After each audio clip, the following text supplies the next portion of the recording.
The myth is, one cannot travel downwind, faster than the wind, powered only by the wind, steady state. In other words, if you were to race a floating balloon downwind in a wind-powered vehicle, you could never beat it to its goal. It seems intuitively obvious that it would be impossible to build a wind-powered vehicle that goes directly downwind faster than the wind. You're outrunning your power source after all. This is a position held even by physicists and aerodynamicists, as evidenced by protracted debates on countless internet forums involving thousands upon thousands of posts. It's so obvious to people that this violates the most basic laws of physics that they argue against this with every tool at their disposal. Physicists and aerodynamicists argue through math and science that this would constitute perpetual motion. Amateurs argue the same, solely from intuition and pure emotion, but everyone argues.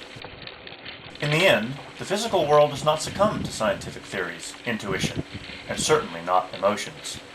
Just as the Earth is not the center of the universe and bumblebees can fly, not only is it possible to construct such a wind-powered vehicle, it has been independently done and demonstrated several times. Oh. I had the brake on again. Give it a push.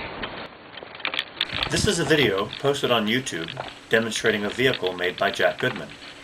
He built this device to resolve a debate among his friends in the sailing community. This video has been debated online ad nauseum. Here's a sample of internet comments regarding this vehicle. It's an obvious hoax. You will notice there's no shot looking down the road. If they did, you would see the vehicle towing it.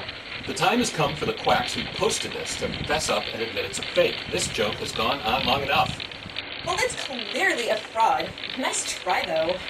10 miles per hour in a 7 mile per hour wind? You sir are perpetrating a hoax and have no recourse but to shout out loud, "Liar, liar, pants on fire."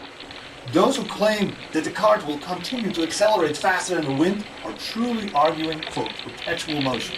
Man, do I want in on the shares of this device. It'll solve all our energy problems. Not! We're going 10 miles an hour. Wind's about 6 to 7. Watching this video and reading the comments on YouTube and many other internet forums inspired us to build our own cart, so we could answer the critics' accusations through a series of videos of our own. Among other things, Jack was accused of running the cart downhill, powering it with a hidden battery, relying on gusts, towing with a string, even weaving the cart back and forth to gain momentum like a skater. In order to respond to these accusations, we realized that our experiments would need to be done under more controlled conditions. Based on the equivalency of inertial frames of reference, we know that the cart on a moving roadway in still air is exactly the same as a cart on a still roadway with a tailwind. For obvious reasons, we decided on a treadmill in an enclosed room.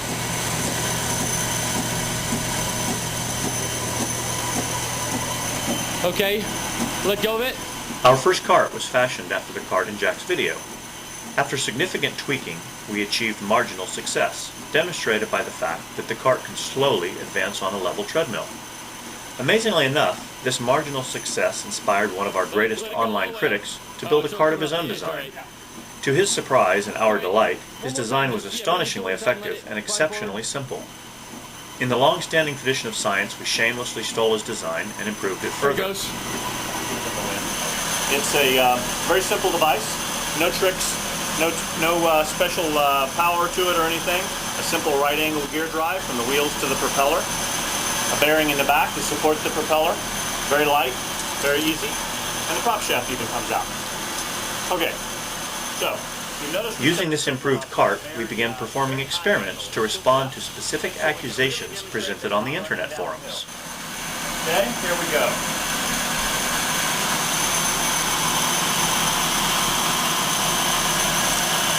That's right, well, it's still tough to keep it on the treadmill sometimes. There's no steering on it. Is it being towed? Now, so I'm going to pull it off. I'm going to run around this bar a couple times so everybody can see there's no strings attached to it. Let it run again. Notice it'll climb right up the treadmill. The device off the treadmill, we're going to see how long it coasts. Forum contributor Steve says it absolutely can never be done, and is convinced it's temporarily propelled by kinetic energy.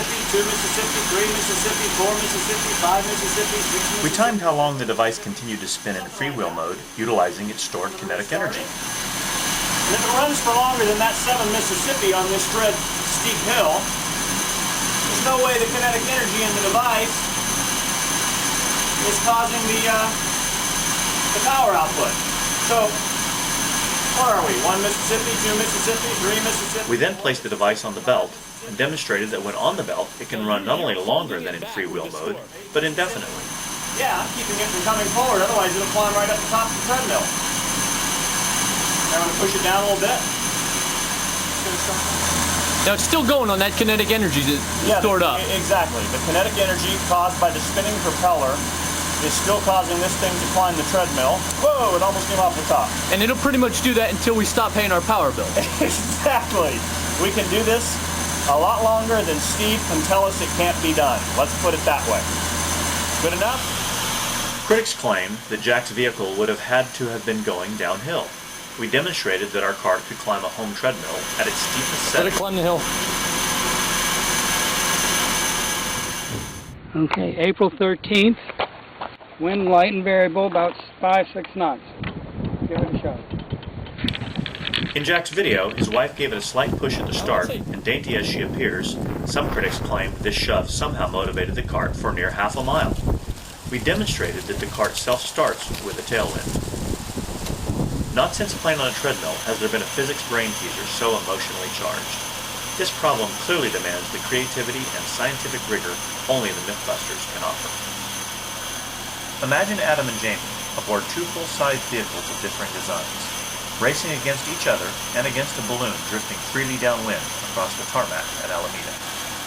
Unless Adam and Jamie accept this challenge, bust this myth, the world is doomed to be forever governed by the laws of internet